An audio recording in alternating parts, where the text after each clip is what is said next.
하나님의 뜻을 실현해야 합니다라는 제목으로 하나님 말씀을 나눌 때 많은 은혜 받으시기를 주의 이름으로 축원드리겠습니다. MBC 앵커 출신 조정민 목사님이 교회에 대해서 이렇게 정의를 하셨습니다. 우리 한번 같이 읽어보도록 하겠습니다. 교회에 와서 뭔가 얻고 싶습니까? 그러나 교회는 얻으러 오는 것이 아니라 버리러 오는 곳입니다. 세상에서 얻은 지식과 지혜를 버리는 곳입니다. 저도 책을 읽으면서 공감했습니다. 교회에 와서 뭔가를 얻으려고 하기보다는 세상적인 것, 세속적인 욕망, 더러운 것, 죄들을 교회에 와서 다 버리셔야 합니다. 버리셔야 합니다. 여러분 버리시게 될 때, 세속적인 욕망, 더러운 죄들을 다 버릴 때 하나님의 은혜와 축복으로 채워지는 역사가 일어납니다. 그래서 교회에 와서 먼저 버리세요.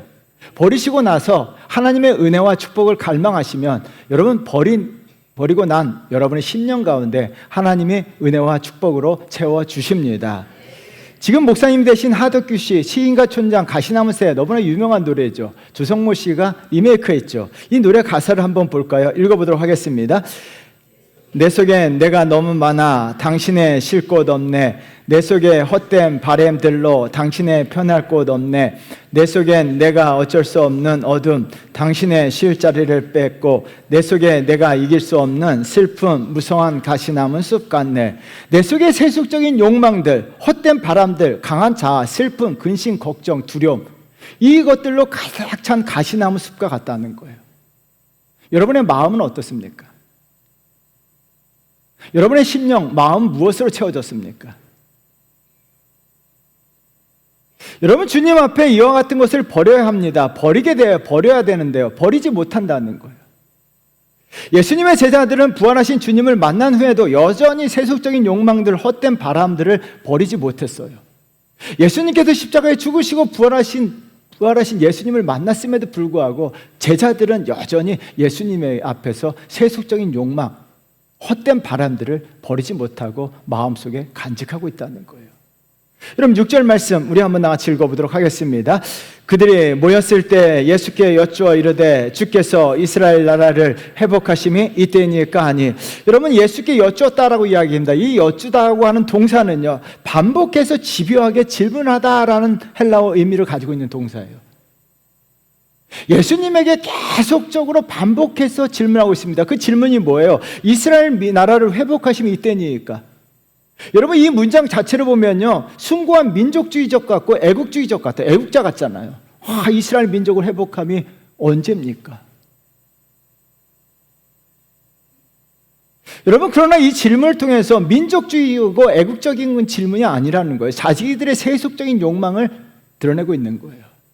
이스라엘 나라 민족을 회복함으로 말미암아 자기들이 권력의 자리에 앉고 싶은 간절한 세속적 욕망, 그 헛된 바람들을 예수님에게 그대로 노출시키고 있는 거예요.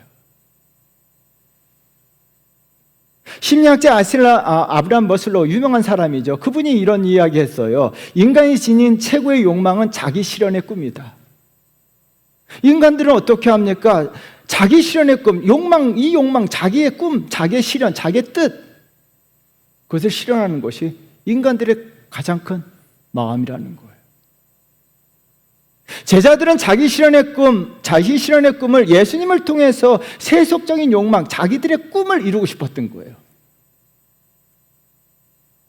여러분 그러나 기독교는요, 자기 자신의 욕망이 신적 존재를 통해 실현하기 위한 종교가 아니라는 거예요. 여러분 꼭 기억하셔야 돼요. 기독교의 출발점은요, 내 자신이 아니라 하나님이신 줄 믿습니다. 기독교의 출발점은요, 내가 아니에요. 내 욕망이 아니에요. 기독교의 출발점은 하나님이 되셔야 돼요. 기독교 신앙의 목적은 하나님이 되셔야 될 줄 믿습니다. 그래서 세속적인 종교는 뭐예요? 내 욕망을요, 신적 존재를 통해서 이루는 게 세속적 종교예요. 기독교는요, 위로부터 출발하는 거예요. 하나님의 뜻이 나를 통해서 이 땅 가운데 실현하는 것이 기독교입니다. 여러분 이 사실 믿으십니까? 그러면 여러분 어떻게 합니까? 신앙생활 한다는 건 뭐예요? 하나님 위로부터 오는 하나님의 뜻이 나를 통해서 이 땅 가운데 실현하는 것이 그리스도인들의 삶이고 그것이 기독교라는 거예요. 내 세속적 욕망을 신적 존재를 통해서 달성하고 이루는 것이 기독교가 아니라는 거예요. 여러분 세속적 욕망을 이루기 위해서 교회 오셨더라면 잘못 오신 거예요. 우리는요, 하나님의 뜻을 저와 여러분을 통해서 이 땅 가운데 이루시는 그런 존재가 되어야 될 줄 믿습니다. 그렇다면요, 하나님의 뜻을 실현하는데 쓰임받기 위해서는 어떻게 될까요? 오늘 본문을 통해 살펴보는데요, 첫째는요, 예수 그리스도의 증인이 되셔야 될 줄 믿습니다. 여러분도 한 번쯤은 들어보신 비유예요. 고대 철학자 플라톤이 동굴의 비유를 했죠. 이 동굴의 비유를 통해 현실에 묶여 아무 생각 없이 살아가는 인간들을 풍자했습니다. 여러분, 사람들이요, 사슬에 묶여 지하 깊은 동굴에 갇혀 있어요. 이들은요, 옆도 돌아보지 못하고 앞만 볼 수밖에 없어요. 뒤에 햇불이 있습니다. 그래서 그들이 볼 수 있는 것은 뭐예요? 그림자밖에 못 보는 거예요. 어느 날 한 사람이요, 이 사슬을 끊고 동굴 밖으로 나갔습니다. 동굴 밖에 나가 보니까 태양이 장렬하고요, 환한 빛이 비치고요, 바람이 시원하게 불고 나무마다 과일들이 주렁주렁 열려 있는 거예요. 여러분, 그것을 보고 너무 감격하고 감탄하고 감동한 이 죄수가 다시 돌아와서 동굴 안에 있는 사람들에게 이야기하죠. 와, 세상 밖에 나가 보니까 나무마다 과일 있고 태양빛은 밝고 바람이 시원하게 분다. 여러분, 동굴 안에 있는 사람들에게 아무리 설명해도요, 그 사람들의 반응은 어떻습니까? 너나 가서 잘 먹고 잘 살아라고 하는 냉담한 반응을 보여요. 그들은 여전히 동굴 안에서 그림자만 바라보고 살아가고 있어요. 그림자가 실체인 줄 알고. 여러분, 동굴 밖을 보고 온 사람을 증인이라고 이야기합니다. 그 사람은요, 여러분 어떻게 살아갈까요? 동굴 안의 사람들과 동굴 안에서 벽만 보고 살아가는 사람들과 동굴 밖을 경험한 사람들의 삶이 어떻게 될까요? 어떤 차이가 날까요? 여러분, 동굴 밖을 경험한 사람은요, 동굴 안에서 더 이상 살 수가 없습니다. 동굴 밖의 삶을 살아갈 수밖에 없다는 거예요. 왜요? 동굴 밖을 이미 경험했기 때문이에요. 여러분, 증인은요, 보고 듣고 느끼고 경험한 사람들을 증인이라고 이야기합니다. 증인들은 다른 삶을 살 수밖에 없습니다. 세상 사람들은 자기 욕망을 위해 살아가지만, 그래서 예수 그리스도의 증인들은요, 세상 사람들과 다른 삶을 살아갈 수밖에 없는 존재들이에요. 그래서 주님이 저와 여러분들에게 하나님 나라 실현을 위해서 증인되라고 말씀하고 계신 거예요. 8절 말씀 우리 한번 같이 읽어볼까요? 읽겠습니다. 오직 성령이 너희에게 임하시면 너희가 권능을 받고 예루살렘과 온 유대와 사마리아 땅끝까지 이르러 내 증인이 되리라 하시니라. 할렐루야. 여러분, 오직은 강조를 나타내는 부사입니다. 반드시 예수 그리스도의 증인이 되셔야 한다는 거예요. 저와 여러분들은 예수 그리스도의 증인이 되어야 될 줄 믿습니다. 예수 그리스도의 증인이 되어 하나님의 뜻을 예루살렘과 유다와 사마리아 땅끝까지 실현해야 한다는 거예요. 여러분, 증인의 특성은 두 가지인데요, 하나는요, 경험한 사람들이에요. 증인의 특성은요, 경험한 사람들이에요. 그래서 주님의 증인들은 무엇입니까? 예수 그리스도께서 행하신 일들을 직접 눈으로 보고 듣고 느끼고 경험한 사람들이에요.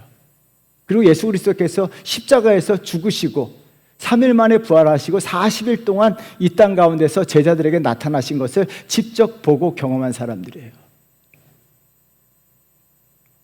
그래서 누가복음 24장 48절에 이렇게 이야기합니다. 우리 한번 같이 읽어보도록 하겠습니다. 너희는 이 모든 일의 증인이라.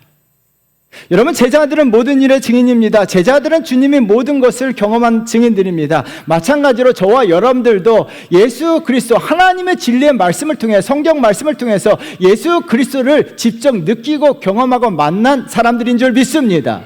그래서 저와 여러분들도 하나님 말씀을 통해서 우리는 예수 그리스도를 경험한 사람들이에요. 그래서 저와 여러분들은 예수 그리스도의 증인인 줄 믿습니다. 왜요? 우리는 예수 그리스도께서 십자가에 죽으신 것을 다 알고 있어요. 느끼고 있어요. 경험했어요. 주님이 나를 위해서 십자가에 죽으신 것을 우리는 알고 있습니다. 그리고 나에게 영원한 생명을 주시기 위해서 다시 부활하신 줄 믿습니다. 증인의 특성은요, 또 하나는요, 증거하는 사람이에요. 그런데 이 증인이라고 하는 헬라어 단어가 굉장히 중요한데요, 이 단어의 뜻이 이렇습니다. 우리 한번 같이 읽어볼까요? 입으로 증거할 뿐만 아니라 자신의 삶과 온 생명까지 다해서 증거하는 사람. 근데 여러분 성경책이 증인이라고 하는 단어에 동그라미 쳐놓으셔야 돼요. 굉장히 중요합니다. 근데 이 증인이라고 하는 단어가요, 순교자라고 하는 단어와 헬라어가 같아요. 순교자가 무엇입니까? 자기의 목숨을 걸고 생명을 걸고 증언하는 사람이 순교자예요.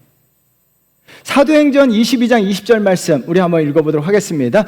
또 주의 증인 스데반이 피를 흘릴 때 내가 곁에 서서 찬송하고 그 죽이는 사람들의 옷을 지킨 줄 그들도 아나이다. 순교자, 최초의 순교자 스데반 집사님을 증인이다라고 이야기합니다. 이 언어를 사용함으로 말미암아 히브리 사람들은 다 알고 있는 거예요. 순교자가 증인이고 증인이 순교자라는 거예요. 스데반 집사는요, 예수 그리스도의 증인으로서 목숨 걸고 증언했어요. 죽어가면서까지, 죽기까지, 죽는 그 순간까지 예수 그리스도를 증언한 사람이에요. 왜 죽어가면서까지 예수 그리스도를 증언했을까요? 예수님이 먼저 증인들 위해서 죽으셨기 때문이에요. 예수님이 저와 여러분들 위해서 먼저 죽으셨습니다. 그래서 증인들은 어떻게 해요? 그것을 경험한 사람들은 예수님이 나를 위해서 죽으셨기 때문에 내가 죽어가면서까지, 죽기까지, 죽는 그 순간까지 예수님의 증인이 되는 거예요. 그래서 저와 여러분들은 반드시 예수님의 증인 되어야 될 줄 믿습니다. 증인되는 사람들이 하나님 나라, 하나님의 뜻을 이 땅 가운데 실현하는 거예요. 그렇다면 증인되기 위해서는 어떻게 될까요? 우리 8절에 나와 있죠. 8절, 성령이 임하여 권능을 받아야 한다는 거예요. 여러분, 성령이 임하면 권능을 받는 줄 믿습니다. 근데 여러분, 성령이 임해서 권능을 받으면 나타나는 현상이 있어요. 삶의 목적이 바뀌게 돼요. 여러분의 인생의 목적이 무엇입니까? 네덜란드 역사가 철학자인 하이징어의 호모 루덴스라고 하는 책이 있어요. 호모 루덴스는요, 놀이하는 인간이라는 뜻이에요. 그 문장에 이런 문장이 나와요. 우리 한번 같이 읽어보도록 하겠습니다. 노동은 수단과 목적이 분리된 것이고 놀이는 수단과 목적이 결합되어 있다. 여러분, 노동과 놀이는 달라요. 노동은요, 수단과 목적이 분리되어 있는 거예요. 수단 따로 목적 따로예요. 그런데 놀이는 어떻게 합니까? 수단과 목적이 결합되어 있는 거예요. 그러면서 예를 들었습니다. 건축 현장에서 모래를 나른 사람이 있어요. 여러분, 모래를 나르는 일은요, 임금을 받기 위해서예요. 그래서 모래를 나르기 위한 것이 수단이고요, 임금을 받는 것이 목적이에요. 그래서 어떻게 합니까? 힘든 거예요. 노동으로 생각하는 거예요. 고된 노동으로. 내가 돈을 벌기 위해서 목적 때문에 할 수 없이 모래를 나르는 거예요. 수단과 목적이 분리되어 있어요. 반면에요, 바닷가에요, 뜨거운 태양이 막 내리쬐고 있는데요, 아이들이 열심히 모래를 날라요. 모래성을 쌓기 위해서. 아이들이요, 땀을 뻘뻘 흘리면서도 열심히 모래를 퍼나르고 있습니다. 그런데 어떻게 합니까? 아이들은 그 놀이가 즐거운 거예요. 엄마가 밥 먹어라! 소리쳐도 어떻게 합니까? 들은 척도 안 하고 열심히 모래를 나르고 있어요. 모래성을 쌓기 위해서. 아이들은요, 수단과 목적이 결합되어 있는 거예요. 아이들이 돈을 벌기 위해서 모래성을 쌓습니까? 아니라는 거예요. 목적이 없어요. 모래성을 쌓는 것 자체가 목적이에요. 그리고 그것이 수단이에요. 여러분, 이것을 통해 하이징어는요, 귀중한 교훈을 가르쳐주고 있는데요, 우리 자신의 일이 하는 일이요, 수단과 목적이 분리되어 있으면요, 여러분 하는 모든 일이 힘든 거예요. 그래서 힘들어 죽겠다 하고 하시는 분들을 보면요, 수단과 목적이 다 분리되어 있어요. 그런데요, 즐기다라는 표현을 사용하잖아요. 즐기는 사람들은 어떻게 합니까? 수단과 목적이 결합되어 있어요. 주님의 증인들은요, 주님의 증인들에게 성령이 임해서 권능을 받게 되면요, 증언하는 자체, 증인 자체가 수단이면서 목적이 되는 거예요. 그래서 주님이 오늘 본문에서 목적을 말씀하지 않으세요. 성령이 임하면 내 증인이 된다라고 여기서 끝나요. 저는 성경을 더 썼으면 좋겠다라는 생각을 해봤습니다. 성령이 임해서 권능을 받고 내 증인이 되면, 그리하면 내가 너에게 부자가 되게 해준다라고 이야기하면 어떻게 합니까? 할렐루야 아멘 하면서 다 증인 되려고 달리게 되겠죠. 억만금을 주겠다, 100년 동안 살게 해주겠다라고 하는 목적을 말씀하지 않으세요. 어떻게 합니까? 내 증인 되는 게 수단이면서 목적이에요. 거기서 끝나요. 여러분, 성령을 부어주심으로 말미암아 예수 그리스도의 증인되는 것이 수단이면서 목적이 되는 거예요. 그러므로 주님의 제자들은, 주님의 증인들은 어떻게 합니까? 자원함으로 기쁨으로 끝까지, 땅 끝까지 이르러 내 증인되는 거예요. 증인됨으로 말미암아 감옥에 가고요, 매를 맞고 굶주리며 헐벗게 하고요, 고난을 당하고 심지어 죽임을 당해요. 그래도 그들은 어떻게 합니까? 감옥에서도 기뻐하며 찬송하고 기도합니다. 왜요? 증인되는 것이 목적이었기 때문에요. 베드로전서 4장 13절 말씀 우리 한번 같이 읽어볼까요? 읽겠습니다. 오히려 너희가 그리스도의 고난에 참여하는 것으로 즐거워하라. 이는 그의 영광을 나타내실 때 너희로 즐거워하고 기뻐하게 하려 함이라. 그리스도의 고난에 동참하는 것을 즐거워하라라고 이야기합니다. 이 말씀의 의미는요, 이미 그리스도의 고난에 동참하는 것이 기쁨이고 즐거움이라는 거예요. 그것이 목적이기 때문에요. 내가 예수 그리스도를 위해서 고난당하는 거, 내가 하나님 나라를 위해서 고난당하는 것 자체가 목적이에요. 그러므로 말미암아 나는 고난당하는 것 자체가 내 목적을 이뤘기 때문에 주님의 증인들은 그 자체로 기뻐하고 즐거워하는 거예요. 여러분, 이런 성도가 되어야 될 줄 믿습니다. 지금도 성령이 임한 성도들은 어떻게 합니까? 곳곳에서 주님을 위한 삶을요, 수단과 목적이 하나가 돼요. 그래서 헌신하는 것이 기쁨이에요. 아닌가요? 헌신하고 봉사하는 것이요, 지겨워 죽겠어, 힘들어 죽겠다는 거는요, 수단과 목적이 분리된 거예요. 왜요? 사람들에게 잘 보이기 위한 목적이 있기 때문에 힘든 거예요. 내가 이것을 하면 복을 받겠다, 힘든 거예요. 그런데 어떻게 합니까? 그런 성도가 없어요. 그죠? 네, 속으로는 있어요? 없어요. 근데 왜 그렇습니까? 우리는 주를 위한 헌신 자체가 목적이에요.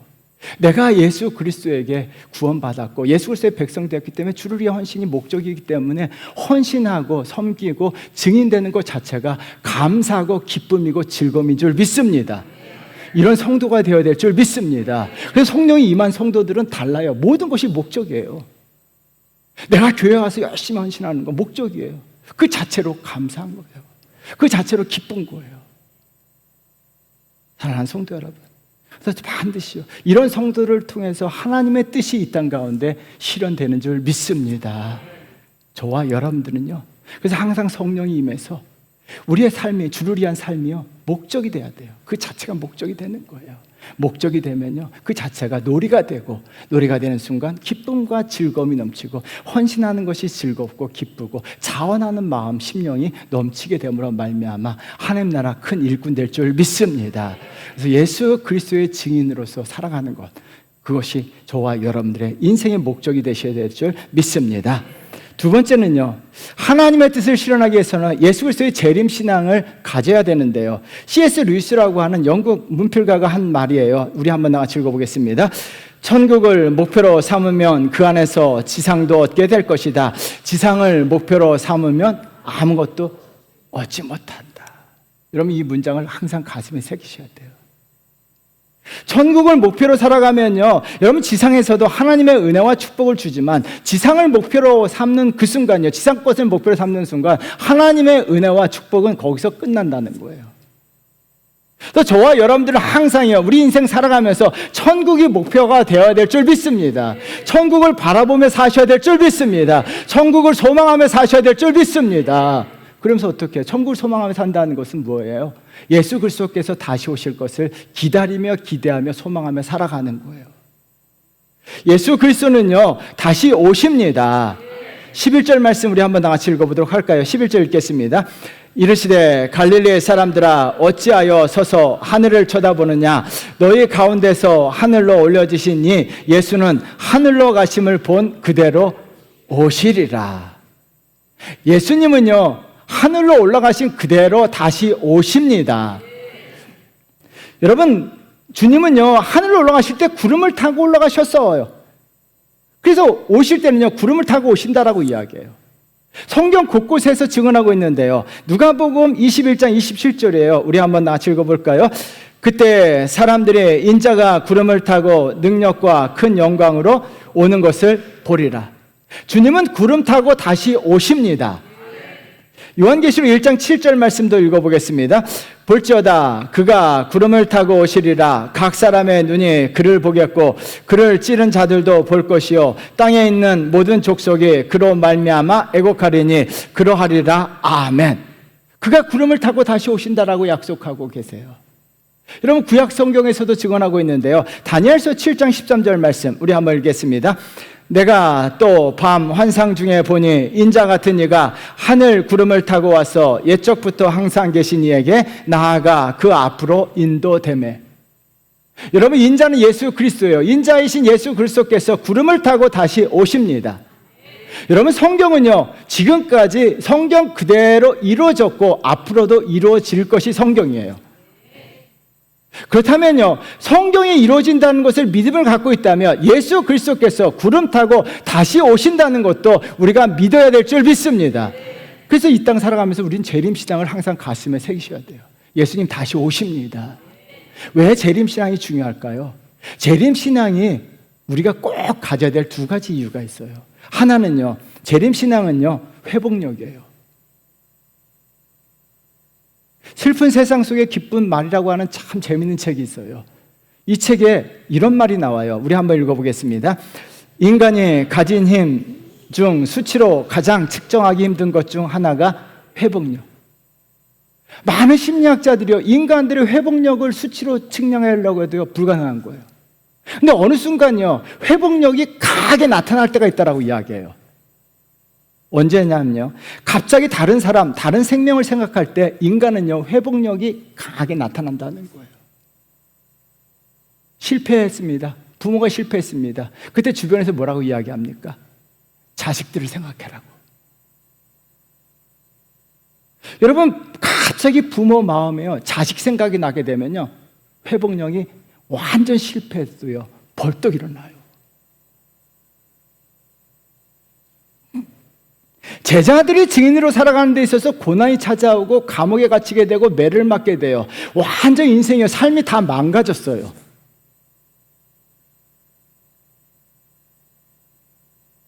여러분, 얼마나 삶을 망가뜨렸냐면 사도 바울이 감옥에 갇히고요 매를 맞기도 하고 굶주린 거 헐벗음에 고난을 당하기도 해요.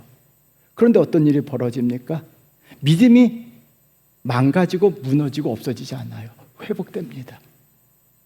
그 이유는 한 가지예요. 예수님 다시 오신다는 재림신앙이 가슴에 새겨져 있기 때문이에요. 데살로니가 후서 1장 4절 말씀 우리 한번 같이 읽어보도록 할까요?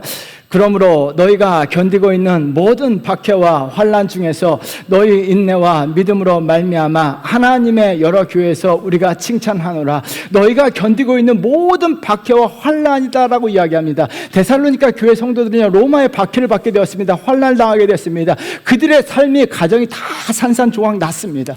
그럼에도 불구하고 어떻게 합니까? 데살로니가 교회 성도들은요 믿음이 회복되었습니다. 삶이 회복되었습니다. 왜요? 그들은요 무너지지 않았다는 거예요. 다시 일어섰다는 거예요. 다시 힘을 가지고 믿음을 가지고 인내를 가지고 일어섰습니다. 왜 그럴까요? 여러분, 데살로니가 후서 1장 4절에 이게 나오죠. 1장에 데살로니가 전서예요. 사도 바울의 편지를 통해서 이렇게 말씀하십니다. 데살로니가 전서 4장 16절부터 18절까지 말씀 우리 한번 읽어보도록 하겠습니다. 주께서 호령과 천사장의 소리와 하나님의 나팔 소리로 친히 하늘로부터 강림하시리니 그리스도 안에서 죽은 자들이 먼저 일어나고 그 후에 우리 살아남은 자들도 그들과 함께 구름 속으로 끌어올려 공중에서 주를 영접하게 하시리라. 그리하여 우리가 항상 주와 함께 있으리라. 그러므로 이러한 말로 서로 위로하라. 데살로니가 교회 성도들이 환난과 박해로 인해서 굉장히 어려움을 겪고 있습니다. 근데 성도들이 어떻게 합니까? 예수님 다시 오십니다라고 이야기하는 거예요. 손을 꽉 붙들어주고요. 예수님 다시 오십니다. 구름 타고 주님 다시 오십니다라고 서로 위로하는 거예요. 그러자 성도들이 어떻게 해요? 그 환난과 박해 속에서도요 믿음이 무너지지 않아요. 신앙이 무너지지 않아요. 교회를 떠난 사람이 한 사람도 없는 거예요. 왜요? 예수님 다시 오시기 때문이에요. 예수님 다시 오신다는 그 신앙이요, 그 성도들의 신앙을요 다 회복시켰어요. 믿음을 회복시켰어요. 제가 종종 말씀드리지만 저희 어머님은요 굉장히 몸이 편찮으셔서 걷는 것조차도 불편하셨어요. 집에서 굉장히 누워 계셨어요. 근데 수요 예배, 금요 예배만 가면 벌떡 일어나세요. 그리고 교회 가시는 거예요. 몸이 불편해서 걷는 것조차도 불편하신데 수요 예배, 금요 예배 교회 가시는 거예요. 왜 가시느냐고 물어보면요, 내가 누워서 안방에서 예수님을 맞이하기 싫다는 거예요. 내가 아프다고 안방에 이렇게 들어 누워서 다시 오실 주님을 맞이하기 싫다는 거예요. 정말 내가 예배 드리고 있을 때 주님이 오셨으면 좋겠다라고 그런 얘기 아주 입에 달고 사셨어요. 여러분, 70년대, 80년대는요, 재림신앙이 한국교회를 넘쳤어요. 오늘 불렀던 찬송, 70년대, 80년대는 하나님의 나팔소리 천지진동할 때 교회마다 그 찬송을 많이 불렀어요. 요즘은요, 주님 안 오셨으면 좋겠어요. 왜요? 먹고 살만하잖아요. 웬만하면 다 먹고 살만만 해요. 아니면 나 죽고 나서 주님 오시든지.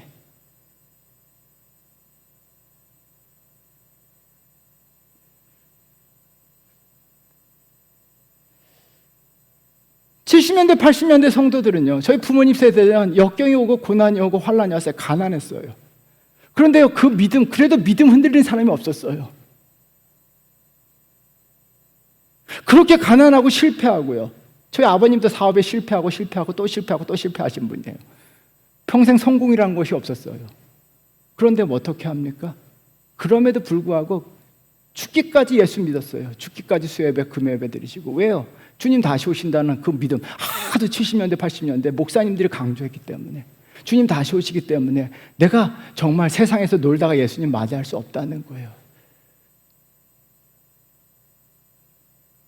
여러분, 우리가 재림신앙이요, 지금 회복해야 돼요.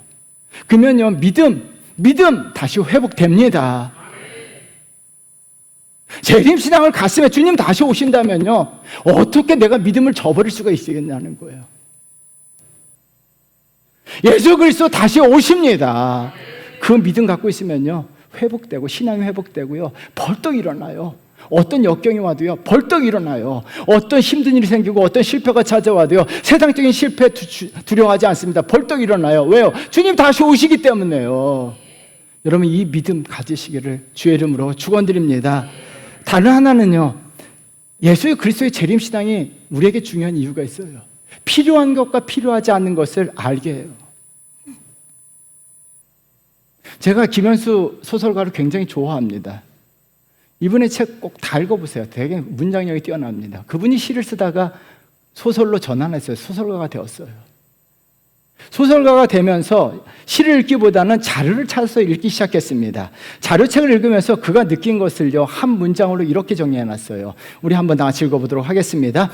자료로 읽는 책들의 사실의 세계만 나왔다. 사실의 세계에는 내가 필요한 것과 필요하지 않는 것이 확실하게 갈렸다. 저도 책을 읽으면서 줄을 쳐놓고 내게 필요한 것이 과연 무엇인가, 내게 필요 없는 것이 과연 무엇인가를 리스트를 한번 쭉 적어봤어요.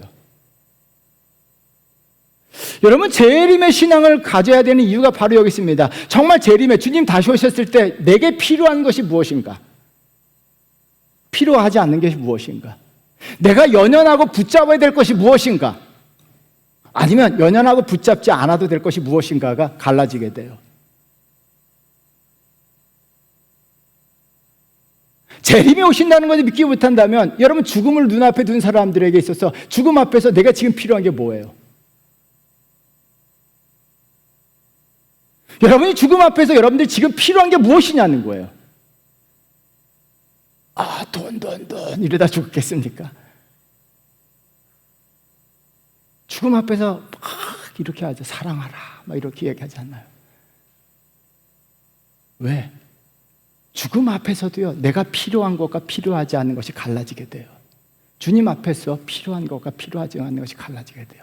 그래서 우리가 재림신앙을 가져야 될 이유가 여기 있습니다. 예수님 다시 오셨을 때 정말 주님 앞에서 내가 붙들고 있어야 될 것이 무엇이냐는 거예요. 믿음입니다. 신앙입니다. 말씀입니다.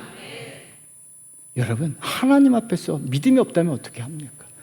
주님 다시 오셨을 때 정말 내가 붙들어야 될 것은 예수 그리스도를 향한 이 믿음을 꽉 붙들고 있어야 되는 거예요. 그러면 우리가 주님의 재림신앙을 가진 성도들은 무엇에 연연합니까? 예배에 연연하는 거예요. 예배에 참석하지 못할까 봐 노심초사하는 거예요. 우리 교회 성도들 같은데 수요 예배 금요일 오신 분들 같아 어떻게 예배 늦을까 막 노심초사하는 분들이 있어요. 재림신앙을 가진 성도들의 모습이에요. 왜요? 예배. 이게 재림신앙에서 중요하기 때문이에요. 기도하는 거, 말씀 보는 거, 정말 주를 위해서 살아가는 거. 하나님 주님께서 다시 오셨을 때 정말 내가 붙들고 내가 필요한 것이 무엇인가를 알게 돼요. 사랑하는 성도 여러분, 여러분들에게 정말 필요한 것이 무엇이냐는 거예요. 주님 다시 오셨을 때 여러분들 죽음 앞에서 여러분들이 붙들어야 될 것이 무엇이냐는 거예요.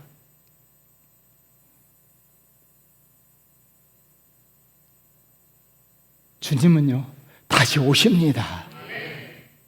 그 믿음 가슴에 새기세요. 이거 정말 잃어버려서는 안 돼요. 믿지 않는 사람도 있어요.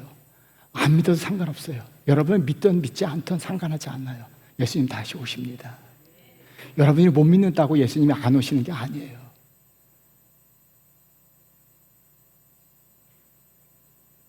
우리가 이 땅 살면서 주님의 재림신앙을 붙들게 될 때요, 내가 필요한 것을 확 붙들게 되고 이 필요한 것을 놓지 않게 돼요. 그래서 재림신앙 있는 성도들은 믿음이 점점 굳건해져요. 무슨 일이 있어도 예배를 붙들고 믿음을 붙들고 신앙을 붙들고 살아가요. 또한 하나님 앞에서 이런 성도 되셔야 될 줄 믿습니다. 사랑하는 성도 여러분, 기독교의 출발점은 꼭 기억하셔야 돼요. 하나님으로부터 출발하는 거예요. 내 욕망을 예수 그리스도를 통해서 이루어지는 게 기독교가 아니에요. 하나님의 뜻이 나를 통해서 이 땅 가운데 실현하는 것이 기독교입니다. 그러기 위해서 어떻게 해야 돼요? 내가 하나님의 뜻을 이루는 자가 되기 위해서 여러분들이 증인이 되셔야 돼요. 정말 성령이 임하면, 성령이 임하면 권능을 받게 되면 증인이 되는데요, 그러면 목적이 생기는 거예요. 목적이 뭐예요? 내가 주를 위한 헌신, 이것이 목적이 되는 거예요. 여러분, 주님을 위한 예배가 목적이 되고 하나님 나라의 증인이 목적이 되는 거예요. 그러므로 말미암아 주를 섬기는 것에 기쁨과 즐거움이 넘치게 되는 거예요. 이런 성도 되셔야 될 줄 믿습니다. 또한 주님의 재림신앙을 꼭 가지셔야 돼요.